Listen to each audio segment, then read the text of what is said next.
अस्सलाम वालेकुम viewers, welcome to pharma cure. उम्मीद है आप बखैर और आफियत होंगे।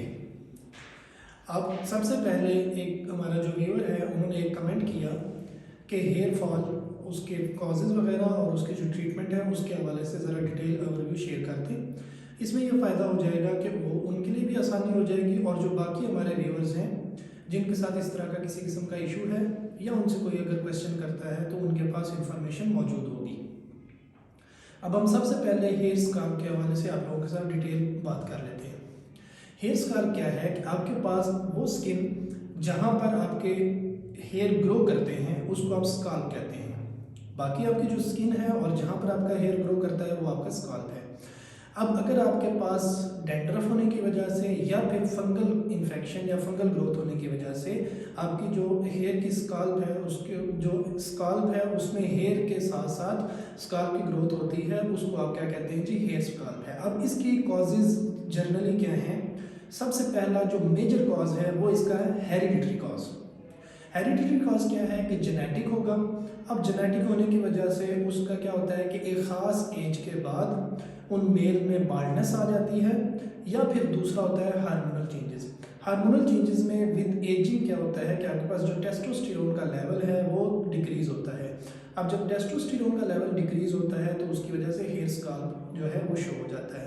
इसके अलावा हमारे पास सीबोरोइक, जिसको हम डर्माटाइटिस कहते हैं, एक तो स्किन का डर्माटाइटिस है और एक अगर आपके पास हेयर के अंदर जो स्किन है उसकी अगर इन्फेक्शन होती है, इन्फ्लेमेशन होती है, तो उसको आप क्या कहते हैं, सीबोरोइक डर्माटाइटिस।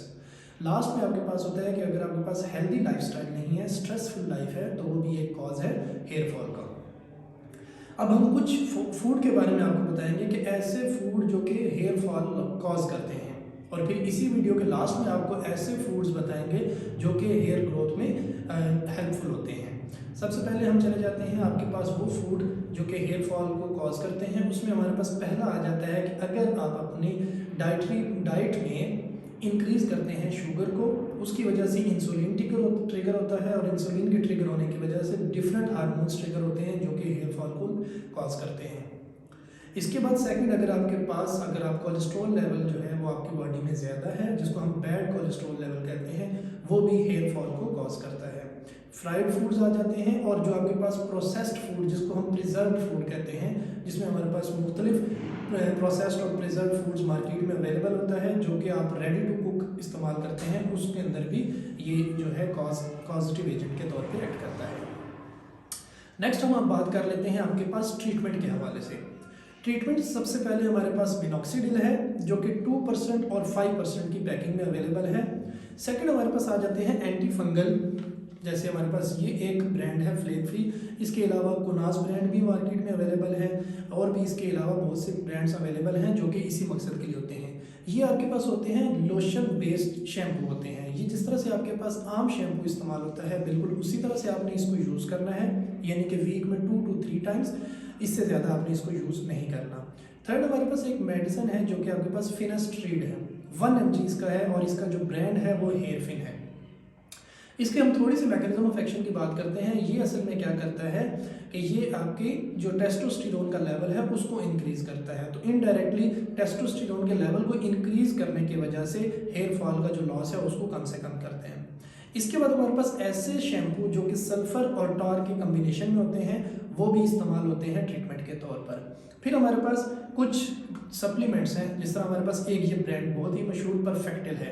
अब अगर इसकी आप यहाँ पर डिटेल देखते हैं तो आपको डिटेल से नज़र आता है कि इसके अंदर मुख्तलिफ जो विटामिन्स हैं, मिनरल्स हैं, उनकी एक ख़ास कम्बिनेशन है जो कि हेयर, स्किन और नेल्स तीनों के लिए बहुत ही इफ़ेक्टिव है और बहुत ही कॉमन इस्तेमाल होता है।